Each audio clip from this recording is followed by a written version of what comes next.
కేసీఆర్ గారి నాయకత్వం ఈరోజు తెలంగాణ మాదిగ హక్కుల దండోరా.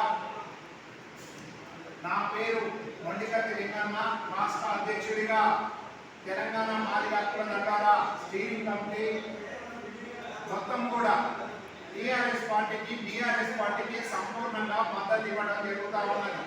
17 స్థానాలలో 17 ఎంపీ స్థానాలకు గాను ఉమ్మడి జిల్లాల వేదికగా ప్రెస్ మీట్లు నిర్వహించడం జరుగుతూ ఉన్నది.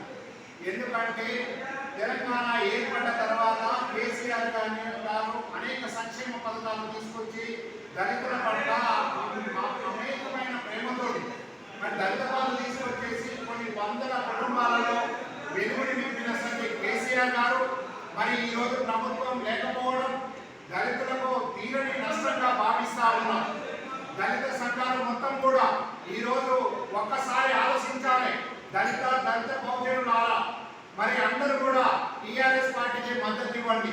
మద్దతు ఇచ్చేసి రేపు జరగబోయే ఎంపీ స్థానాలకు జరగబోయే 13వ తారీఖు నాడు జరగబోయే ఎన్నికల్లో మన ఎంపీ అయినటువంటి కేమ మల్లేశ్వర గారికి పూర్తి స్థాయిలో ఆధిక్యం ఇచ్చి ఓటేసి గెలిపించవలసిందిగా అభ్యర్థిస్తూ మరి అదేవిధంగా బీజేపీ కాంగ్రెస్ కపట ప్రేమను చూపిస్తున్నారు.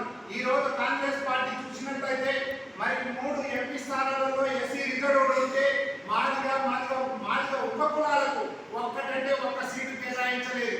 మరి దళితులని విస్మరించి మాదిగలను ప్రత్యేకంగా చిన్న చూపు చూసినటువంటి ప్రభుత్వం ఏదైతే ఉందో కాంగ్రెస్ కు ఈ రోజు బుద్ధి చెప్పవలసిన అవసరం ఉన్నది.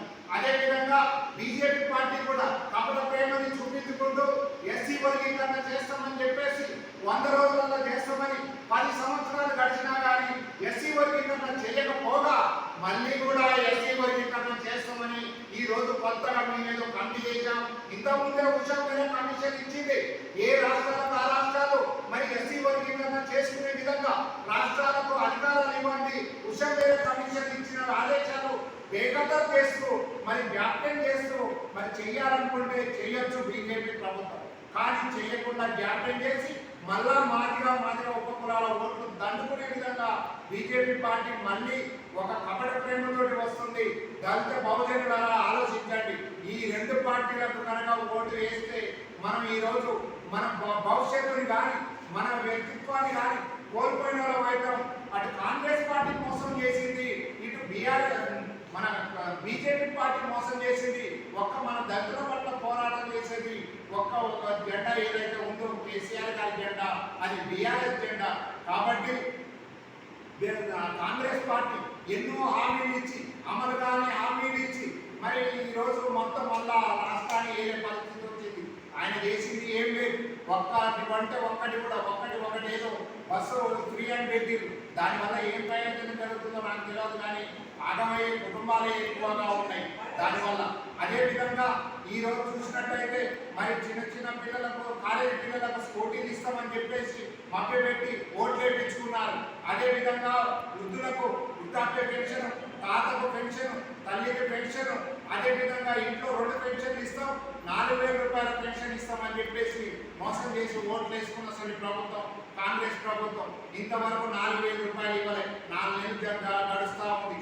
అదేవిధంగా మహిళలకు గృహలక్ష్మి పథకం కింద 2,500 రూపాయలు ఇస్తామని చెప్పేసి మహిళలను మోసం చేసి మహిళ ఓట్లు దండుకొని ఈ రోజు మహిళలను కూడా విస్మరించే పరిస్థితి ఉన్నది. మహిళలు కూడా ఈ రోజు కేసీఆర్ గారు మరి మంచి చక్కటి పాలన అందిస్తుండు. రైతు రుణమాఫీ చేసే, రైతులకు పంట నష్టం ఇచ్చే, అదేవిధంగా అన్ని విధాల పథకాలు ఇచ్చినటువంటి ప్రభుత్వాన్ని పోగొట్టుకున్నామని అందరూ ఆలోచిస్తూ ఉన్నారు.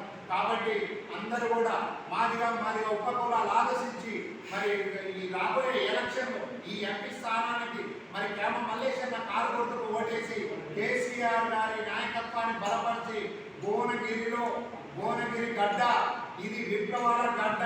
మరి కేమ మల్లేశ్వర గారి కారు గుర్తుని మరి ఓటు వేసేసి అత్యధిక ఓట్లు పోల్ చేసేసి మరి మెజార్టీ ఇవ్వాల్సిందిగా అభ్యర్థిస్తూ మీ అందరికీ హృదయపూర్వక జేపీలో ఉద్యమ నమస్కారాలు తెలియజేస్తూ జై తెలంగాణ, జై తెలంగాణ, మల్లేశ్వర గారి నాయకత్వం, మల్లేశ్వర గారి కారు గుర్తుకే, మల్లేశ్వర గారి కారు గుర్తుకే, కేసీఆర్ గారి నాయకత్వం, కేసీఆర్ గారి